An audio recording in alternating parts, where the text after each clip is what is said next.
السلام علیکم، میں ہوں عدنان عادل اور آپ دیکھ رہے ہیں پروگرام عالمی معلومات۔ میرے ساتھ ہیں معروف صحافی اور دانشور جناب صہیب مرغوب صاحب، جو عالمی امور پر اپنی رائے سے ہمیں آگاہ کریں گے۔ ناظرین، دو بڑے ایشوز ہیں۔ ایک تو یہ کہ غزہ کی جو جنگ پچھلے سال اکتوبر سے جاری ہے، اس کے بند ہونے کے کچھ امکانات ہوئے ہیں۔ جنگ کیا ہے؟ اسرائیل نے ایک بربریت کا مظاہرہ کیا ہوا ہے اور نہتے فلسطینیوں پہ بمباری کا سلسلہ جاری ہے، جس میں تقریباً 35,000 لوگ جو ہیں وہ شہید ہو چکے ہیں اور اس میں 1/3 سے زیادہ بچے ہیں۔ ایک بہت ہی انسانی المیہ وہاں جنم لے چکا ہے۔ لاکھوں ٹن جو بارود وہاں پر برسایا گیا ہے، اس سے ایک جو عمارتیں ہیں وہ بالکل تباہ و برباد ہو گئی ہیں۔ جو شمالی غزہ تھا، پہلے سن رہے تھے کہ وہاں پر زیادہ حماس کا نیٹ ورک ہے اور اس کو اسرائیل ختم کرنا چاہتا ہے، اس لیے بمباری کر رہا ہے۔ اس نے نہ ہسپتال چھوڑے، نہ اسکول چھوڑے، نہ تعلیمی ادارے چھوڑے، لوگوں کے گھر، تمام جو وہاں پہ پانی کی سپلائی کا نظام ہے، نکاسی آب کا نظام ہے، وہ تباہ ہو چکا ہے اور قحط کی سی صورتحال ہے۔ اس کی ناکہ بندی کر دی گئی ہے۔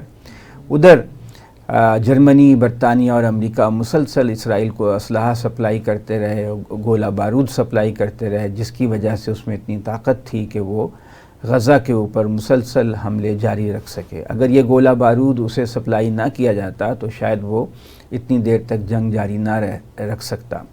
اب جو ہے وہاں پر امریکہ میں ایک رائے عامہ کا دباؤ شروع ہو گیا ہے اور وہاں کے یونیورسٹیوں میں طلباء احتجاج کر رہے ہیں۔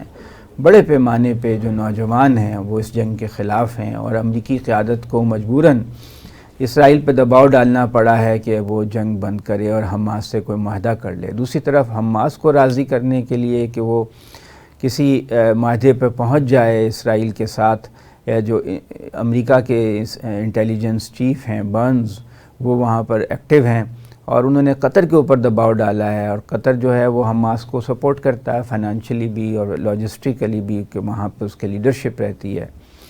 تو کچھ امید ہے کہ حماس نے بھی رضامندی کا اظہار کیا ہے ان شرائط پہ جس کے تحت وہ جنگ بندی یا سیز فائر ہونی ہے۔ حماس کی خواہش ہے کہ یہ مستقل ہو، اسرائیل چاہتا ہے عارضی ہو۔ جو اس کی ایک بڑی شرط یہ ہے کہ وہ جو پرزنرز ہیں ان کا تبادلہ ہو جائے، جو اسرائیلی حماس کے پاس ہیں انہیں رہا کر دیا جائے اور جو فلسطینی اسرائیل کے پاس ہیں انہیں رہا کر دیا جائے۔ دوسرا بڑا موضوع دیکھتے ہیں، صہیب صاحب سے پوچھیں گے کہ اس کی تفصیلات مزید کیا ہیں اور کیا امکانات ہیں، یہ کتنی کیا یہ واقعی ایسا ہو سکے گا، کیونکہ ابھی تو رفح جو کہ جنوبی غزہ میں ہے وہاں پر بھی اسرائیل جو ہے وہ اپنی فوجیں پہنچا چکا ہے، گو کہ وہ پوری طرح اندر داخل نہیں ہوا۔ تو صہیب صاحب ہمیں بتائیں گے کہ یہ کیا معاہدہ جو ہے یہ صورت پذیر ہو سکے گا، اس پہ عمل ہو سکے گا۔ دوسرا موضوع ہم کوشش کریں گے کہ کور کریں کہ چین کے صدر جو ہیں وہ یورپ کے دورے پہ ہیں اور شاید آج وہ دورہ ختم کر کے ہنگری سے واپس اپنے ملک چلے جائیں، تو اس دورے میں انہوں نے کیا حاصل کیا، کیا مقاصد تھے اور اس کے کیا امکانات ہیں، کیا مضمرات ہیں۔ تو صہیب صاحب شروع کرتے ہیں غزہ سے۔ آپ کے خیال میں یہ جو معاہدہ ہے کیا یہ اس پہ عمل ہو سکے گا اور کیا اس سے کو فلسطینیوں کو ریلیف مل سکے گا؟ کیا وہ یا اسرائیل جو ہے وہ ایک بڑے حصے پہ قابض رہے گا غزہ کے؟ شکریہ دان صاحب۔ جو میرا اندازہ ہے، اور کل اور پرسوں جو میٹنگز ہوئیں قاہرہ میں CIA کے ڈائریکٹر ولیم برنز کی موجودگی میں، اس میں اسرائیل نے تو صاف طور پر کہہ دیا کہ ہم رفح پہ حملہ کریں گے اور ہم جنگ بندی کے لیے راضی نہیں ہیں، اور بے شک ہمارے جو لوگ وہاں پہ ہیں وہ مارے جائیں، ہمیں کوئی پرواہ نہیں ہے۔ اور پھر انہوں نے یہ بھی ایکسیپٹ کیا کہ شاید بہت سے مارے بھی گئے ہوں۔ تو ویسے بھی جو جنگ بندی کا انیشل پلان تھا اس میں 30-40 کے قریب حماس ان پہ راضی تھا۔ اب یہ کہا ہے اس نے، اسرائیل نے، کہ ہم لازمی طور پر حماس پہ حملہ کریں گے کیونکہ ان کی 4 بٹالینز جو ہیں وہ رفح میں موجود ہیں، اور لازمی طور پر رفح کو اگر ہم چھوڑ دیں گے تو 4 بٹالینز کو قابو کرنا مشکل ہو جائے گا۔ لیکن اس پر چونکہ رفح بڑا کنجسٹڈ ایریا ہے اور اب مرنے والوں کی جو تعداد ہے شہداء کی اس میں وہ اتنی ہو چکی ہوئی ہے کہ مثلا اسرائیل نے یہ بھی کہا کہ ہماری آرٹیفیشل انٹیلیجنس نے کہا ہے کہ جب تک 37,000 فلسطینی شہید نہیں ہوں گے اس وقت تک ہماری جنگ تو بالکل ہی بند نہیں ہوگی۔ ان کو ان کی جو آرٹیفیشل انٹیلیجنس ہے جو وہ یوز کر رہے ہیں گولہ باری میں، اس میں ان کے نزدیک 37,000 تو منیمم نے شہید ہونا ہے. یہ ان کا فلسفہ ہے جو انہوں نے انٹرویو بھی دیا مختلف میگزینس کو. تو ابھی جب رفح پر ہوا تو جو بائیڈن صاحب کا بیچ میں یہ اوپینین ہے 2-3 دنوں سے کہ یہ اٹیک نہ کیا جائے، اور پھر انہوں نے کہا کہ اگر اسرائیلی فوجیں رفح میں داخل ہوئیں تو ہم امریکی ہتھیار بند کر دیں گے ان کی فراہمی. اور انہوں نے یہ ایکسیپٹ کیا کہ رفح پر جو اور سویلینس کی موت کے جو ذمہ داری ہے وہ امریکہ پر بھی عائد ہوتی ہے، کیونکہ امریکی ہتھیار گولہ باری میں استعمال ہوئے سویلین آبادی پہ، جنگ میں نہیں. سویلین آبادی کے جو ہلاکتیں شہادتیں ہیں وہ اس میں امریکی بم بارود 2000 پاؤنڈ کا جو انہوں نے کہتے ہیں ہم نے بم سپلائی کیے وہ سویلینس کی موت کا سبب بنے. اچھا، جب کل اور ان 1.5 دنوں میں جو ڈیولپمنٹ ہوئی اس میں جب جو بائیڈن صاحب نے یہ اسٹریٹ فارورڈلی کہا کہ ہماری طرف سے آپ بند سمجھیں ہتھیاروں کی فراہمی کو ہر قسم کے، تو عارضی طور پر نہیں، جب بند کر دیں گے نا، ان کا مطلب تھا عارضی کا، تو انہوں نے لفظ استعمال نہیں کیا، انہوں نے کہا بند کر دیں گے. اب کتنے عرصے کے لیے کریں گے؟ 2 گھنٹے کے لیے، 2 ماہ کے لیے، 6 سال کے لیے، یا جب تک فوجیں رفح میں موجود ہیں؟ ٹائم فریم انہوں نے نہیں بتایا. انہوں نے کہا کہ جی یہ آخری ریڈ لائن ہوگی اگر اس پہ اٹیک ہوا تو. اٹیک تو ہو گیا اور 2-3 روز سے وہاں پہ شہادتیں بھی ہو رہی ہیں. اب وہ یہ کہہ رہے ہیں کہ قبضہ نہ کریں. کراسنگ جو رفح سے مصر میں جاتی ہے اس کو بلاک کر دی ہے. وہ کراس وہاں پہ مطلب کوئی ایکشن نہ ہو اور فوجیں باقاعدہ طور پر اس کو پہ قبضہ نہ کریں. اسرائیل کا یہ کہنا ہے کہ اگر ہم نے بیچ میں ادھورا چھوڑ دیا تو حماس کو کون قابو کرے گا؟ اور ابھی تو وہ کنفائن ہو گئے ہیں اس ایریا میں جس کو امریکہ نے اپنی ریڈ لائن قرار دیا ہے، اور اگر ہم یہاں سے واپس چلے گئے تو ہمارا مشن ادھورا رہ جائے گا اور پھر ہماری یہ انٹرنل اور ایکسٹرنل سیکیورٹی کے ایشو ڈیولپ ہو جائیں گے. یہ اسرائیل کا موقف ہے. اس لیے انہوں نے مذاکرات کی میز پہ آنے کے بعد 1.5-2 دن کی میٹنگز کے بعد اسٹریٹ فارورڈ کہہ دیا کہ ہمیں کسی قسم کی جنگ بندی منظور نہیں ہے رفح پر حملے کے بغیر. اچھا، اب اس میں جب جو بائیڈن نے یہ کہا کہ ہم ہتھیاروں کی فراہمی روک دیں گے تو ظاہر ہے یہودی لابی وہاں کوئی میری آپ کی طرح تو نہیں ہے کمزور سی، تو انہوں نے وہاں پہ یہ کہنا شروع کر دیا کہ اگر جو بائیڈن صاحب یہ کریں گے تو یہ بڑا خطرناک اسٹیپ ہوگا اور یہ اسرائیل کی سیکیورٹی کے خدشات پیدا کر دے گا. اور یہ مطلب جو بھی ان کا ایک اوپینین ہوتا ہے. جارجیا کے گورنر نے آج یہ اسٹیٹمنٹ جاری کیا کہ جو بائیڈن صاحب کی جو یہ اسٹیٹمنٹ ہے یہ انہوں نے باقاعدہ CNN کو انٹرویو میں کہا ہے.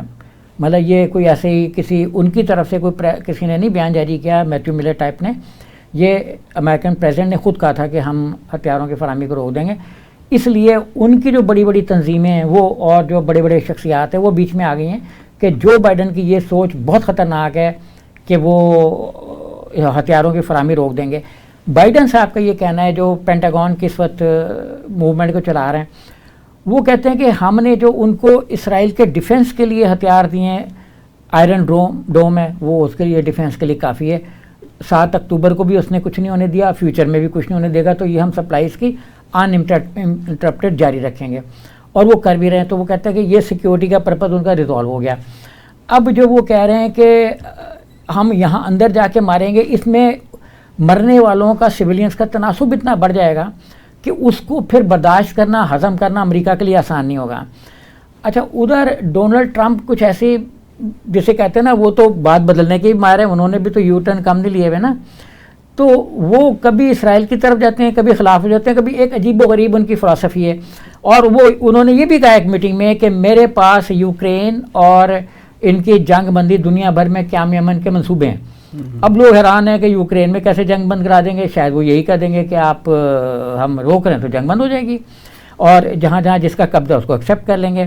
اچھا، انہوں نے یہ بھی کہا کہ میں اس ایریا میں بھی امن قائم کرنے کے لیے پہلے بھی رہا ہوں، اب بھی کریں گے. اب کیسے کریں گے یہ انہوں نے کوئی پلان اپنا پورا جس کو کہتے ہیں بلو پرنٹ ظاہر نہیں کیا. لیکن ان کے جو بیٹے ہیں جیڈ کوشنر وغیرہ یہ سعودی عرب میں اور ادھر کافی انوالو رہے ہیں، ان کا انفلوئنس وہاں پہ بہرحال ہے. اچھا، اب یہ کہتے ہیں آج ہی حریث اخبار جو ان کا اس نے لکھا ہے کہ اسرائیل کا اخبار، ہاں جی ہاں، اس نے کہا کہ جو نیتن یاہو، بعض اخبارات اس کو نیتان یاہو بھی لکھتے ہیں، تو ان کی جو وار کی ایک سائیکی ہے کہ میں نے جنگ ہی لڑنی ہے وہ اسرائیل کو تباہ کر دے گی. اچھا، یہ اخبار جو ہے یہ مسلسل جو ایک جنگی جنون وہاں پہ پیدا ہوا اس کے خلاف لکھ رہا ہے کہ یہ اسرائیل کے لیے بڑا ایک تو ان لمیٹڈ ہے اور اس کو جو اسرائیلی پرائم منسٹر ہے وہ اس کو اپنے سروائیول کے طور پہ لے رہے ہیں. کیونکہ جیسے ہی جنگ بند ہوگی امن قائم ہوگا. امن تو ابھی بھی اسرائیل کے اندر تو کوئی خانہ جنگی نہیں ہو رہی, کوئی چکر نہیں ہے. وہ تو جو ہو رہا ہے فلسطین کے اندر ہو رہا ہے, بیچارے وہ مر رہے ہیں, اور کسی فیملی کے 2 شہید ہو گئے, کسی کے 4 شہید ہو گئے. تو ان کا یہ ماننا ہے کہ وہ اپنے جو پرسنل ریزنز ہیں کہ جیسے ہی جنگ بند ہوگی کورٹ میں کیسز ان کے نکل آئیں گے, ان پہ کرپشن کے چارجز ہیں, ان کے بیٹوں پہ کرپشن, بیٹے پہ کرپشن کے چارجز ہیں, ان کی انیفیشنسی, یہ سارا جنون ان کے خلاف اٹھ کھڑا ہوگا. تو اندر کے جو ان کے انٹرنل پالیٹکس ہے اس کو قابو کرنے کے لیے انہوں نے ایکسٹرنل جنگ مسلط کی ہوئی ہے. اس میں مسلمان ملکوں کا کیا کردار ہے؟ مسلمان ملکوں کا 56 مسلمان ملک جو ہیں وہ کوئی اسرائیل پہ دباؤ ڈالنے کی پوزیشن نہیں. 56 اسرائیل ملکوں میں آپ کون, اور اسلامی ملکوں میں کون کون سے ملکوں کو آپ اسلامی کہتے ہیں؟ نہیں, تمام مسلمان ممالک کہہ لیں, چلیں اسلامی نہ کہیں, مسلمان ممالک تو ہیں. وہاں ہم کہہ سکتے ہیں کہ وہ ممالک جن پر مسلمانوں کی حکومت ہے. اب وہ اسلامی ہیں یا نہیں ہے, یا کتنے اسلامی ہیں, وہاں پہ کتنے اسلام کی عملداری ہے, 30 لاکھ لوگ سے زیادہ حج کرتے ہیں, تو اسلامی جذبہ تو موجود ہے نا لوگوں میں. رمضان میں اتنے لوگ, لاکھوں کروڑوں لوگ روزہ رکھتے ہیں, نماز جمعہ کروڑوں لوگ پڑھتے ہیں, تو اسلامی جذبہ تو موجود ہے نا. دیکھیں, ہم حقوق اللہ کے بارے میں تو بہت زیادہ قائل ہیں, لیکن حقوق العباد کے بارے میں ہمیں تھوڑا سا غفلتوں کا سامنا ہے, تھوڑا سا. ہاں, تو اب آپ اگر میری بات کی تردید کریں گے, تھوڑا سا نہیں زیادہ ہے, تو آپ میری اس بات کی تصدیق کر رہے ہیں کہ کتنے ملک اسلامی ہیں یا کتنے ملکوں میں اسلامی بھائی چارہ ہے. دیکھیں نا, اسلام نے تو اسٹیٹ کا تصور ہی پیش نہیں کیا. وہ تو کہتا ہے کہ ملت اسلامیہ ہے, ایک اسلام ایک ملت کی شکل میں. تو جب ہم ریاستیں بناتے ہیں تو پہلے ہی ہم اسلام کی ایک بیسک چیز کی نفی کر رہے تھے, اس لیے ہم ملت نہیں بن سکے. ہم نے اپنی ریاستیں بنا لی اور کوشش کریں کہ چھوٹی سے چھوٹی ہوتی چلی جائیں. یہ جو طالبان اتنے بڑے اسلام کے چیمپئن ہیں, یہ کوئی رول ادا کر سکتے ہیں فلسطین کے حق میں؟ نہیں, طالبان کا دیکھیں سر, طالبان کا انفلوئنس جہاں پہ تھا وہاں کنٹین ہو گیا, ختم ہو گیا. اور طالبان کوئی ایسی عجیب و غریب چیز ہے جو 2 کلومیٹر کے فاصلے پہ اسرائیل کو تو کچھ نہیں کہتی, لیکن 3000 کلومیٹر کے فاصلے پہ کسی بھی اسلامی ملک پہ میں ٹیررزم کر دیتی ہے. میں داعش کی بات نہیں کر رہا, افغان طالبان کی بات نہیں, میں ویسے بتا رہا ہوں نا کہ جتنی بھی آرگنائزیشنیں جن کو ہم ٹیررسٹ آرگنائزیشن ڈکلیئر کیے ہوئے, چاہے وہ داعش ہوں, چاہے یہ بھائی بہن ہی سمجھے جاتے ہیں نا آپس میں. تو مطلب جہاں بھی کوئی حملہ ہوتا ہے اس میں ایک نہیں درجنوں تنظیموں کے نام آ جاتے ہیں. ہمارے ملک میں تو اسلامی نظام لانے کے لیے حملے کرتے رہتے ہیں, فوج پہ, پولیس پہ, مسجدوں میں, امام بارگاہوں میں, ٹارگٹ کلنگ بھی کر لیتے ہیں. اسرائیل کے خلاف نہیں لڑ سکتے. یہی تو میں کہہ رہا ہوں نا کہ وہ ہم تو خیر دنیا بھر میں ٹیررزم کے خلاف ہیں, اس کو ایک فلسفیکل ڈبیٹ کے طور پہ لے رہے ہیں کہ آخر یہ جو ٹیررسٹ آرگنائزیشنیں ڈکلیئرڈ ہیں, ان کا کیا سوچ ہے کہ یہ صرف اسلامی ممالک کے اندر گن گول رہے ہیں. دیکھیں نا, پوائنٹ تو یہ ہے نا کہ یہ کسی یورپی اور کسی دوسرے مذہب کے ملک میں کچھ نہیں کر رہا ہے, ایون انڈیا میں نہیں کر رہا ہے, کسی ملک میں نہیں کر رہے. تو اس سے لوگ یہ نتیجہ نکالتے ہیں کہ شاید ان کے پس منظر میں بھی وہی لوگ ہیں جو اسلامی ممالک کو, ان ممالک کو ڈیسٹیبلائز کرنا چاہتے ہیں. اور یہ سلسلہ 2011 میں جب عرب اسپرنگ شروع ہوئی اور بلومبرگ نے بڑے آرٹیکلز نکالے کہ جی اسلامی دنیا بدلنے والی ہے, نئی نسل کو اب ووٹ پاور مل گیا, وہ حکومت کو الٹا دے گی. مطلب یہ کہ کچھ جذباتی لوگ جو اسلام کا نام لے کر ان کو گمراہ کوئی انٹیلیجنس ایجنسیاں فوراً کرتی ہیں کہ اپنے ملکوں میں وہ ایسی کاروائیاں یہ بھی نہیں پتا نا. دیکھیں, مطلب شک یہ ہے شکلوں میں بہت, آپ KPK میں چلے جائیں, ان کی شکلوں میں, افغانستان کی شکلوں میں تھوڑا سا بدل لیں تو وہ وہی فرینچ بھی لگیں گے, وہی جیو بھی لگیں گے, وہی سارا بھی لگیں گے. کوئی اتنا فرق نہیں ہے. ہمارے جیسے پنجاب کے جو لوگ ہیں ان کی شکلوں میں تو فرق ہو سکتا ہے, لیکن KPK کا رنگ, اسٹائل, سارا کچھ, قد کاٹ, افغانوں جیسا ہی ہے. ہاں, وہ ویسا ہی ہے. تو اب آپ کو کسی کو داڑھی لگا کے بیان جاری کروا دیں کہ یہ طالبان کا اسپوکس مین ہے, اس نے ایکسیپٹ کر لیا, تو کیا پتا. اب ایک آدمی وہ چلتا چلتا آتا ہے. اب دیکھیں نا, جتنے بھی سلسلے تسلیم کیے گئے وہ ایک تو غیر ملکیوں کے سامنے کرتے ہیں. کتنے وہ الجزیرہ کے سامنے کوئی CD رکھ کے چلا جاتا تھا, بعد دفتر کے DVD رکھ کے چلا جاتا تھا, بیان ریکارڈ کے اب کبھی اس نے اپلوڈ کر دیا. تو جب جو ہماری انٹرنیٹ کی پاورز ہیں, جو مطلب انٹرنیٹ میں بہت زیادہ گہرائی کے ساتھ تجربہ رکھتی ہیں, ایکسیس رکھتی ہیں, وہ کیا اس چیز کو نہیں پکڑ سکتی کہ یہ چیز کس کمپیوٹر سے, کس IP سے اور ایڈریس سے اور کہاں سے اپلوڈ کر سکتے ہیں. بہت آسان ہے, کوئی مسئلہ ہی نہیں ہے. تو پھر کیوں نہیں کر رہے؟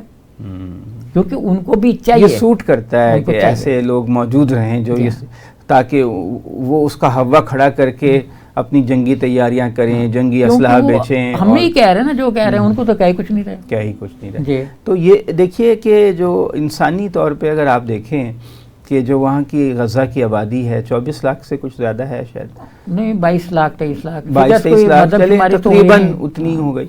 تو اب وہ جو رفح میں جمع ہیں, مصر ان کی انسانی بنیادوں پہ ہیلپ کر سکتا تھا, بہت بڑا بارڈر اس کے ساتھ لگتا ہے, ان کو وقتی طور پہ خیمہ بستیوں میں اپنا بلا کر رکھ لیتا صحرائے سینا میں, تاکہ وہ بچے شہید تو نہ ہوتے نا وہاں پر, جو عورتیں بچے اور جو وہاں پہ بربریت کا مظاہرہ اسرائیل کا, یا ان کو ایئر لفٹ کر لے سعودی عرب, افغانستان لے آئیں, خالی جگہ پڑی ہے, اور اتنے ممالک میں خالی جگہیں پڑی ہیں, کچھ ان کو ریلیف مل جائے گا. اصل میں آپ ان کو انسانی حوالے سے دیکھ رہے ہیں. مصر کی سوچ کم و بیش وہی ہے جو اسرائیل کی ہے, کہ جو فلسطین میں بچہ پیدا ہوا یہ بڑا ہو کے ٹیررسٹ بنے گا. یہ ایک پرسیپشن اسرائیل کا ہے, وہ اسے تو بچے مار ہے پوری طاقت اور بے رحمی کے ساتھ بچوں کو. دیکھیں نا اس آپ کیسے یہ بات کہہ سکتے ہیں کہ ایک بچہ بڑے ہو کے کیا بنے, یہ ان کی پرسیپشن ہے نا کہ یہ بنے ہیں, وہ کہتے ہیں بنے ہیں تو یہ ہیں. اچھا, اب اس پہ جو ایک چینج آئی ہے ویسٹ میں وہ یہ ہے کہ فلسطینیوں کو رہنے کا حق ہے, یہودیوں کو نہیں ہے.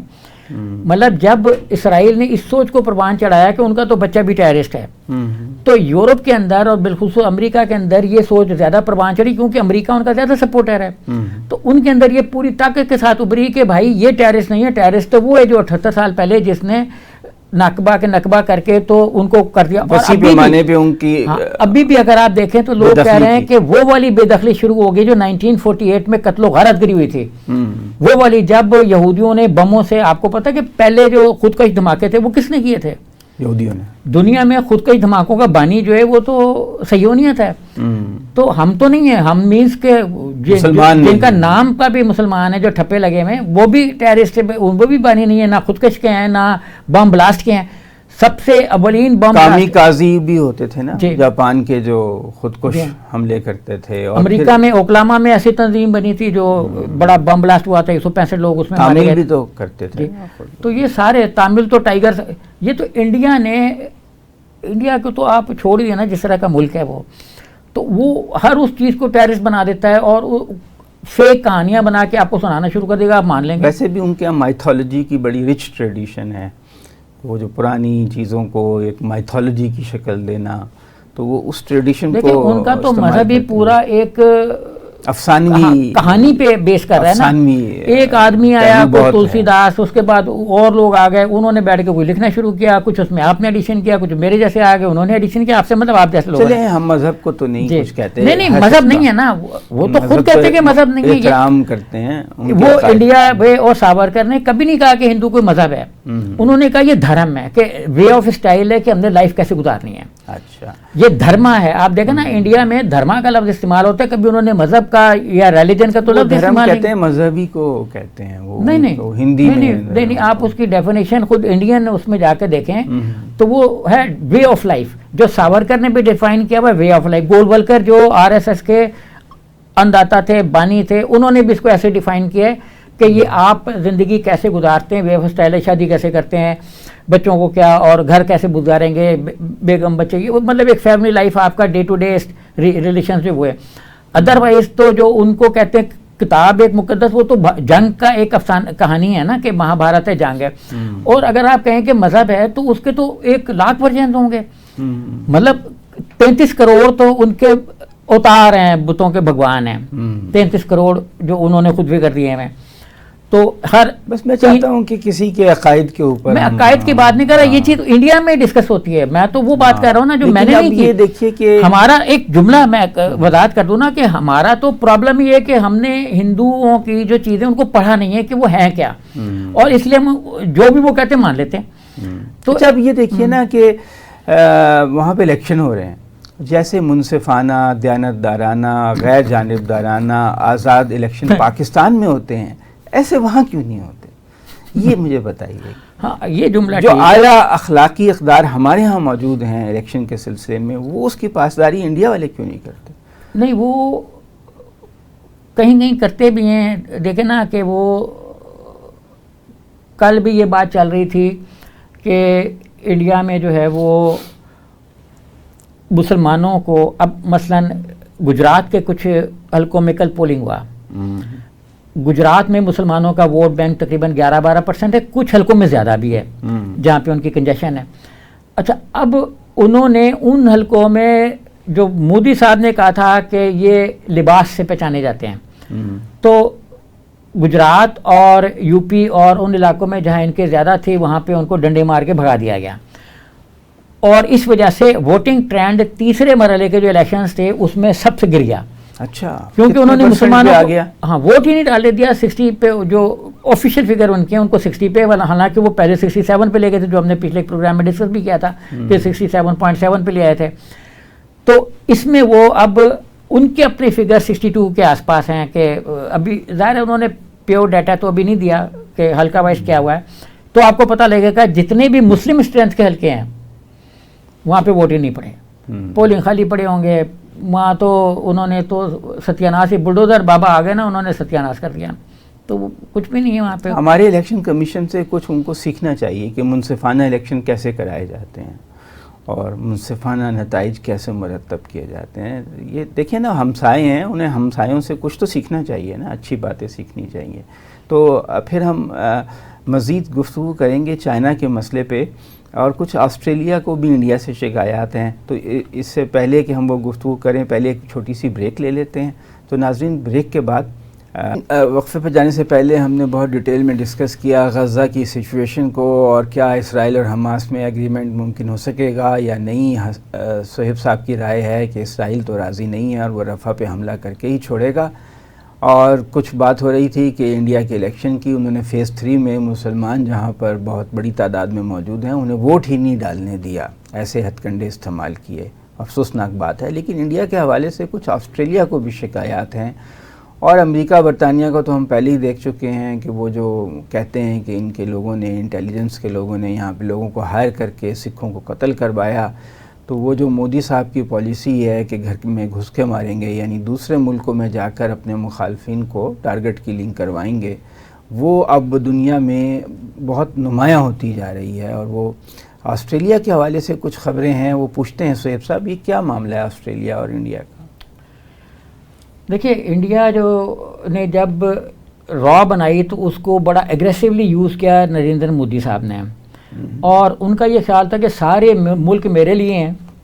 وہ تو کہتے ہیں نا کہ آسٹریلیا بھی ہندو تھا تو فلانا بھی ہندو تھا, ان کے جو مذہب ہیں وہ کہتے ہیں سارے مذہب ابتدا میں ہندو ہی تھے, یہی کہتے ہیں.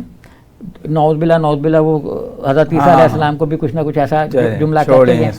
نہیں, پرسیپشن کو سمجھنے کے لیے تھوڑا سا بتانا بھی ضروری ہے نا, ہر چیز کو چھوڑنا نہیں چاہیے نا, کچھ کو پتہ لگے. یہ کہ ہمارے لوگوں کے بھی جذبات مجروح ہوتے ہیں نا, ہمارے مقدس مقامات کے بارے میں وہ ایسی باتیں کرتے ہیں. میں ان کی تو بات ہی نہیں کر رہا نا, کہ وہ کہتے ہیں کہ یہ سارے لوگ ہندو تھے تو اس طرح سے, اور ان کو کہیں ایک گول گپا نظر آ جاتا تو وہ کہتا ہے یہ ان کا بھگوان ہے. اب یہ بھی تو پرابلم ہے نا کہ ہر شکل کا بھگوان موجود ہے, 33 کروڑ شکلیں ہیں تو کوئی نہ کوئی تو نکل ہی آئے گی نا.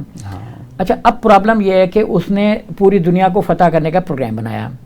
اس پروگرام کے تحت آسٹریلیا کی جو انٹرنل سیکیورٹی ہے اس کے چیف نے, اور جو ان کی فائنینس کے ہیڈ ہیں چلمرس کا اسی طرح کا کچھ نام ہے, وہ پروننسیشن میں کوئی گڑبڑ ہو سکتی ہے, تو انہوں نے تو باقاعدہ انٹرویو دیا, واشنگٹن پوسٹ میں ان کا چیزیں چھپیں, اور آسٹریلیا کے جو اپنے سڈنی سے بڑے بڑے اخبار نکلتے ہیں اس میں چھپا انٹرنل سیکیورٹی کے ریفرنس سے. اچھا, وہ یہ آ رہا ہے کہ انہوں نے اب اس چیز پہ آپ غور کریں کہ آسٹریلیا کو کیوں ضرورت پڑی کہ وہ ان چیزوں کو لیک کرے, ہے نا. کیوں انہوں نے آفیشیلی تو نہیں کہا, کیونکہ آسٹریلیا تیز سمجھدار ملک ہے. ان آفیشیلی انہوں نے ڈیٹا اوتھینٹک ذرائع سے بیان کر دیا کہ ہماری انٹرنل سیکیورٹی کی جو اپنا آرگنائزیشن ہے ASIO کے, کیا انہوں نے یہ ڈیٹا کمپائل کیا.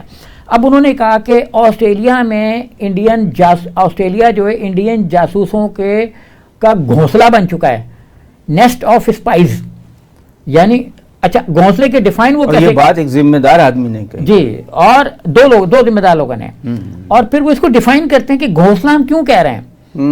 دیکھیں نا, وہ کہہ دیتے ہب ہے, تو ہب تو اور طرح کا ہوتا ہے. گھونسلے میں پرندے انڈے بھی دیتے ہیں, بچے بھی پیدا ہوتے ہیں, تو وہ کہہ رہے ہیں کہ یہ ان کے اندر انڈے بچے بھی اور یہ مسلسل پھیلتا جا رہا ہے, اور یہ آسٹریلین سوسائٹی کو جکڑ رہا ہے. اس لیے انہوں نے ریفرنس دیا کہ 2020 میں ہم نے انڈیا کے 2 جاسوسوں کو, جو مطلب ان کے سفارتکاروں کے روپ میں گھسے ہوئے تھے, ان کو نکال دیا تھا.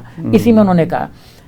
اچھا اب وہ یہ کہتے ہیں کہ جہاں جہاں پہ سکھ ہیں، جہاں جہاں پہ کوئی چیز ہے وہاں پہ وہ آ رہے ہیں. اب کہتے ہیں آسٹریلیا میں 2 لاکھ سکھ ہیں، تو ہم 2 لاکھ کی تو جاسوسی، آسٹریلیا تو کھلا ملک ہے نا، انڈیا ان کی جاسوسی شروع کر دیتا ہے. اس کے بعد وہ دیکھتا ہے کہ آسٹریلین گورنمنٹ اقلیتوں کو کیا کیا سہولتیں فراہم کر رہی ہے.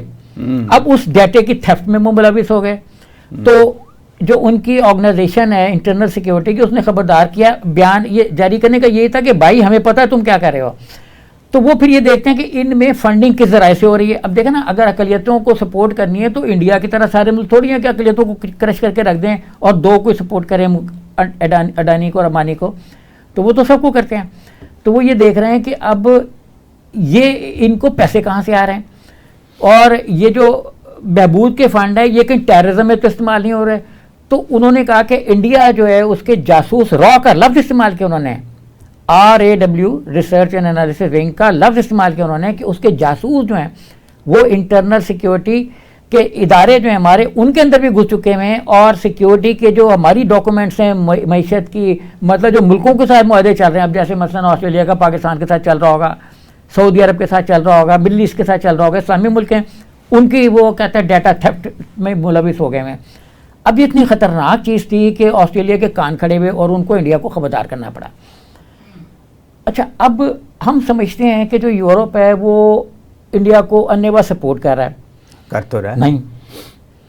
اب یورپ میں پتہ نہیں امریکہ یورپ میں یا امریکہ الگ سے کچھ اور شے ہے تو الگ صحیح، لیکن یہ کہ یورپ اس کا قریب ترین اتحادی ہے. وہ کچھ کہتے ہیں حصہ ہے، کچھ کہتے ہیں امریکہ ہے، وہ پوری دنیا ہے. ہاں دعا لاہور بھی امریکہ کے علاقوں میں نہیں، مگر یہ دیکھیں نا کہ یورپ جو ہے اس کا جونیئر پارٹنر ہے. ہاں جونیئر بھی ہے، چھوٹا قسم کا پارٹنر ہے. ہاں اچھا اب امریکہ میں بڑی ایک چیز پاپولر ہو رہی، کوآڈ QUAD، کہ جی ہم نے 4 ملکوں نے مل کے، جاپان ہے، آسٹریلیا ہے، UK اور خود یونائٹڈ اسٹیٹس آف امریکہ اور انڈیا، سوری، انہوں نے 4-5 ملکوں نے مل کے ایک یہ سیکیورٹی حصار بنایا تاکہ چائنا کو کنٹین کیا جا سکے، محدود کیا جا سکے. اچھا اب امریکہ نے سوچا کہ، اور یہی آسٹریلیا کا پس منظر بھی جو کل پرسوں سے 3-4 روز سے آسٹریلیا کے اندر چیزیں لیک آؤٹ ہو رہی ہیں، ان میں یہ بھی ہے کہ انڈیا نے جو ہے نا وہ کسی مرحلے پہ امریکہ کو سپورٹ نہیں کیا. امریکہ نے بھائی کہا روس سے تیل نہیں خریدنا، انہیں دھڑا دھڑ لیا. اس نے کہا روس سے فلانی ٹریڈ نہیں کرنی، انہیں دھڑا دھڑ کر لی. اس نے کہا کہ جی چائنا کے ساتھ یہ نہیں کرنا، اس نے کر لیا.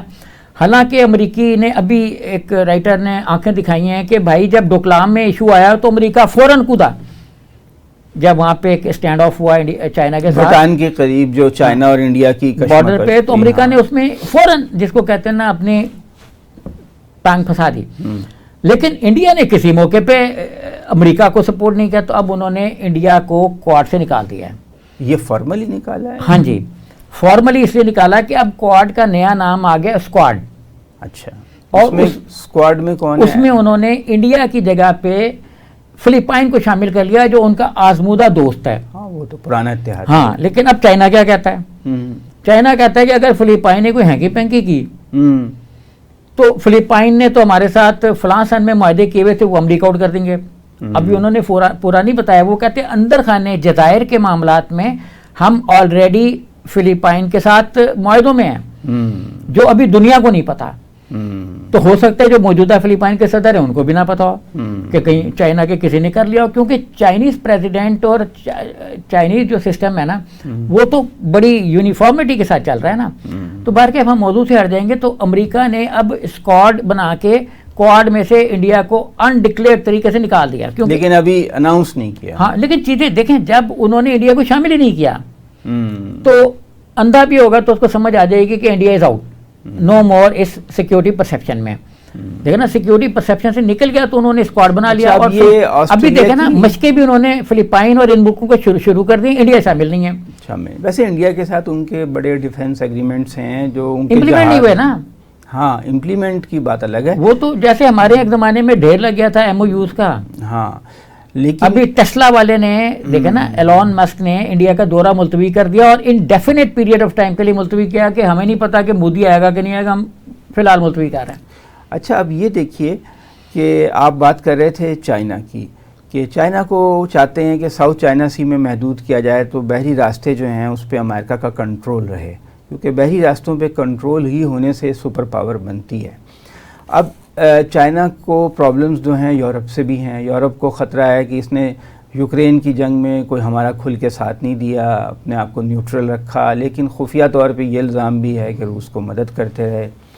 تو وہ کہتے ہیں کہ اگر یوکرین کو فتح کر لیتا ہے روس مکمل طور پہ تو پورے یورپ کی سیکیورٹی جو ہے خطرے میں پڑ جائے گی۔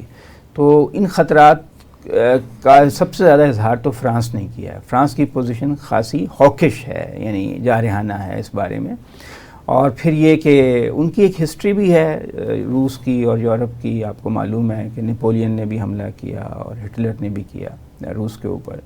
تو دوسرے یہ کہ کچھ ان کے مڈل ایسٹ کے معاملات پہ بھی وہ چاہتے ہیں کہ چائنا جو ہے وہ ان کے ساتھ تعاون کرے، جیسے کہ غزہ کا معاملہ ہوا، حماس کا ہوا۔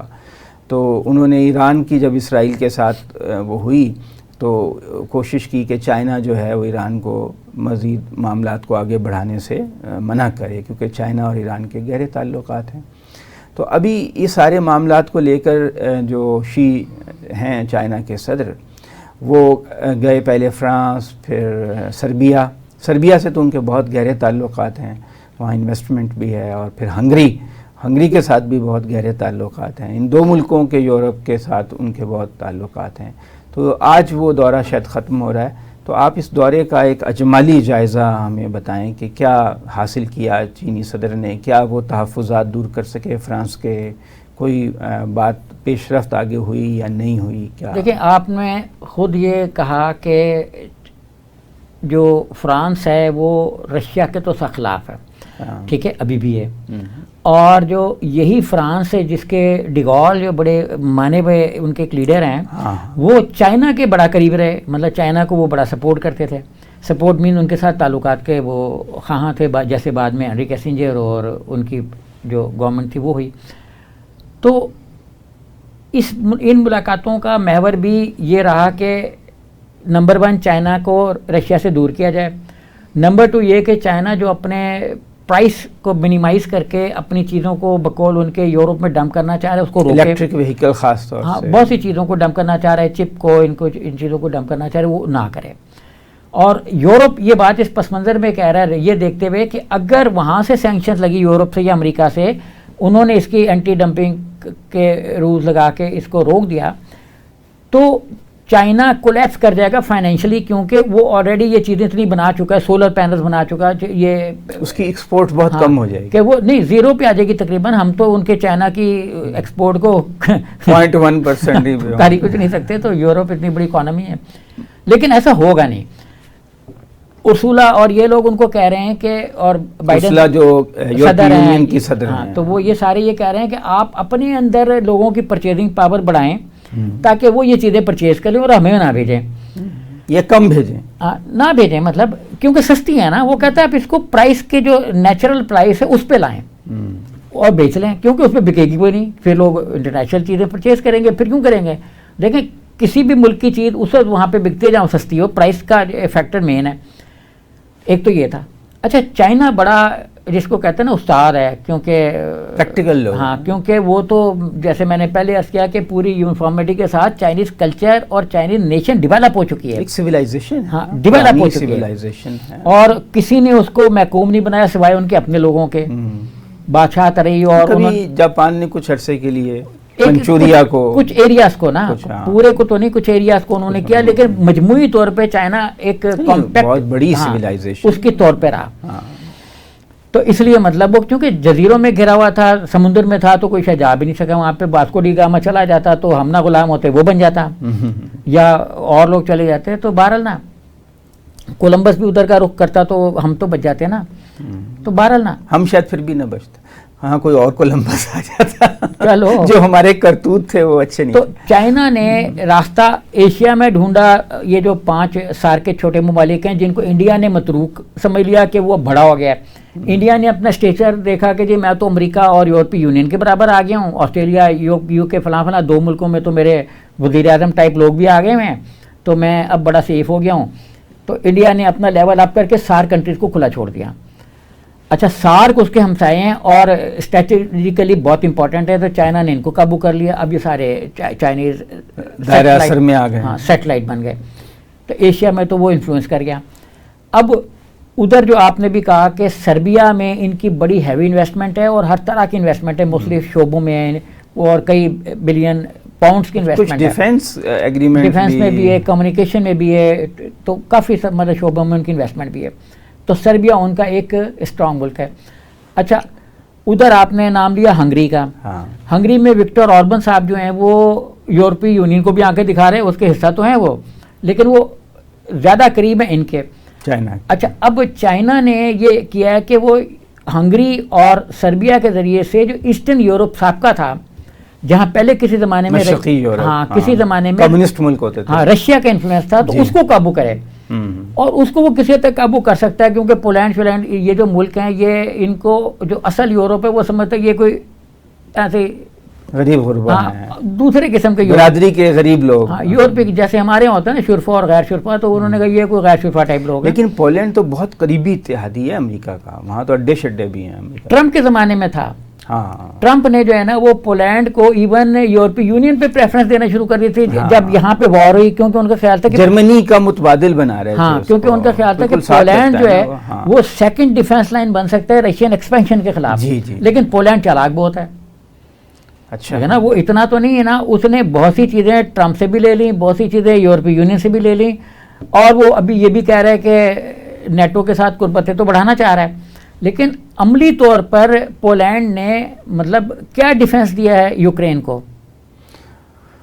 کچھ نہ کچھ ہتھیار تو دیے ہیں۔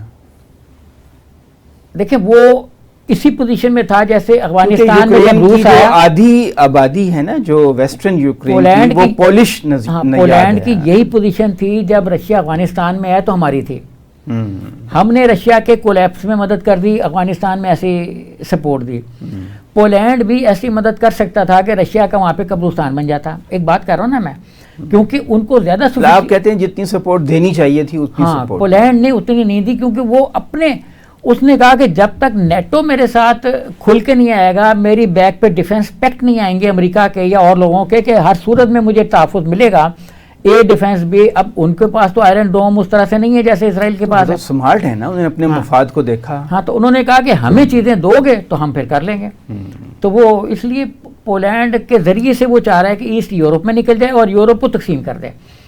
اچھا اب یورپ جو ہے نا، ابھی دیکھیں نا فرانس، آپ سمجھتے ہیں کہ چائنا کے جو فارن پالیسی ہے وہ جو ان کی جیو پالیٹکس ہے، اسے جیو پالیٹکس کہتے ہیں کہ دوسرے ملکوں میں اپنے اثر و رسوخ کو بڑھانا، وہ اب یہ اس طرف کام کر رہی ہے کہ یورپ مشرقی جو غریب ملک ہیں مشرقی یورپ کے، ان کو اپنے دائرہ اثر میں لایا جائے کسی، اسی لیے لوگ کہہ رہے ہیں کہ یہ مولڈووا اور یہ جو ملک ہیں ادھر سے سیدھے پٹی جا رہی ہے، وہ زیادہ امپورٹنٹ ہونے والی ہے آنے والے فیوچر میں، جس میں مطلب یہ سربیا بھی شامل ہے۔ اصل میں چائنا کے پاس اب مال اتنا ہے کہ وہ یہ کھیل سکتا ہے نا، مطلب جب آدمی کے پاس کھلا پیسہ ہو تو پھر وہ ادھر ادھر اپنا رسک لے سکتا ہے۔ نہیں کھلا پیسے کے علاوہ دیکھیں اسٹریٹجی بھی تو ہوتی ہے نا، کوئی لانگ ٹرم اسٹریٹجی، کچھ ملک ایسے ہیں جن کے پاس اسٹریٹجی کوئی نہیں کہ ہم نے کرنا کیا ہے، اور وہ کہتے ہیں فار دا ٹائم بس ٹھیک ہے اپنا یہ حل ہو رہا ہے۔ چند ہی ملک ہیں دنیا میں جن کے پاس لانگ ٹرم اسٹریٹجی ہے، جیسے چائنا ہے، پاکستان ہے، امریکہ ہے،